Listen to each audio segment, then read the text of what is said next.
in both in terms of trade and investment. And let us see how it goes. All right, Vinit. all right. So, with Peter, what according to you is the salient takeaway from you know all the bonhomie that we have seen between the Prime Minister and countries like Indonesia, Brazil, and more so the United Kingdom? Vineet, thank you very much for having me on your show. If you go through the events clearly and if you look at the agenda of the summit, it is hunger and poverty, and that is a very good and a logical agenda to have. If you look at Prime Minister Modi's tweets, if you look at Prime Minister Modi's talks, if you look at Prime Minister Modi's strategy, it is talking about global south. It is about eradicating all this. Prime Minister Modi said, look, we have taken out 250 million people from poverty, and we are giving food to 80 million people free of cost. So when we look at the agenda of the summit, we are the only country who is kind of doing the right things and putting the right nerves. But if you look at others, with due respect, you must have seen the world news. Joe Biden is talking about giving ATMAX to Ukraine to use on mainland Russia, which Putin has said will be a World War III.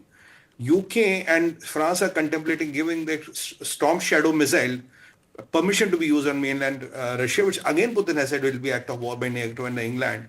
So here is a prime minister who is talking voice of sanity, getting African Union into it, talking of 250 million people elevation of the poverty, giving food to 80 million people, and making all the right noises for the people who need help and who need cooperation. On the other side, we have UK, we have France, and we have Joe Biden, who's leaving his chair and possibly wants to start a World War III before he goes there. Because Putin has taken, this is a stated position of Vladimir Putin. If this is done, this will be a declaration of war by NATO and the US and Europe on Russia, and will respond with a tactical or a strategic nuclear weapon. This is not what I'm creating. This is not my analysis. So with such a situation, look at the contrast between the leaders. One leader is talking of saving millions of lives, giving them food, sustenance and all. And there are other set of leaders who may talk whatever you want, but at the same point of time, they are trying to literally start a nuclear World War III. Now look at another side. Prime Minister Modi brought with Keir Starmer. What about all the Indian fugitives who are in UK? What are you doing with them? Why you are not letting them go? Why for last 20, 30 years, except one person, nobody has extradited anybody from UK? Even if you have an extradition treaty or war, it does not matter. The rule is like that. Why those economic offenders and why those criminals who are taking harbor and shelter in UK, why you are not letting them go? What about the Khalistani elements? I mean, if you look at Khalistan today, Vineet, it's a full-fledged front. Whenever I talk of India as facing a seventh front war, Khalistan is a full-fledged front because they are in USA, they are in UK, they are in New Zealand, they are in Australia. They're pretty much everywhere in the world. They are funded by ISI, they are funded by China. So they're not a small group to meant with. These are the issues which we are talking about. See the approach of the two leaders.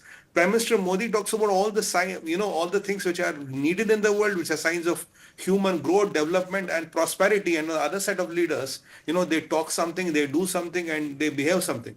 As far as Indonesia is concerned, yes, we must have good relations with Indonesia. Indonesia is I think we are Indonesia as on date are the highest Muslim population country in the world, but we'll take them over very soon. And when you go to Indonesia, the society is not as radicalized as it is in Malaysia. There's a lot of difference still there. So Indonesia, having a relation with them is good. But at the end of the day, we need, whatever you say and do, there are people in that group have conflicting interests. The people in that group come and go for a meeting, talk all the good things. But when they go back home, they are peddling something different. My prime minister is talking of getting millions of people food, shelter, and taking them out of the poverty. And the other set of world leaders who are literally trying to start a war where a few million people will lose their lives. I mean, these are the sharp contrasts what the world has to see. And let me take your attention to China. What does Xi Jinping say? Xi Jinping says that I am going to take care of the global south. He wants to take it away from India. And I am going to organize their summit. I am going to give them loans. And by 2030, I am committing, I will import 8 trillion, T wala trillion, T wala trillion, $8 trillion from global south countries. अरे बाबा इतना तो China का import नहीं है. Where are you going to import 8 trillion from? I mean, this is the kind of lollipop diplomacy which China is doing, trying to kind of sway them to their side, trying to debt trap them more. I think we need, honestly speaking, if I can be direct or not politically correct, Modi ji is doing all the right things. But if I look at the sum of the other people around in the room, some of them, not all, their interests and their contradictions are mind-boggling. They are baffling. It's like a split personality. They have one personality in G20, and when they go back home, they become altogether different personality. And let me tell you, Keir Starmer is in power because he's supported by leftists and Islamists. Keir Starmer 2 months back said, I will allow Shalom Shadow missile to be used against on Russian mainland, where Putin retaliated with that nuclear Damki, and then he had to back off. I don't know what is his position now. Americans have said that yesterday. What is the position of UK? What is the position of France? I hope they learn from Prime Minister Modi and goodwill and good sense prevails. Let them look for the real development and uplift of the people, not use these forums to settle their scores and to run their agendas.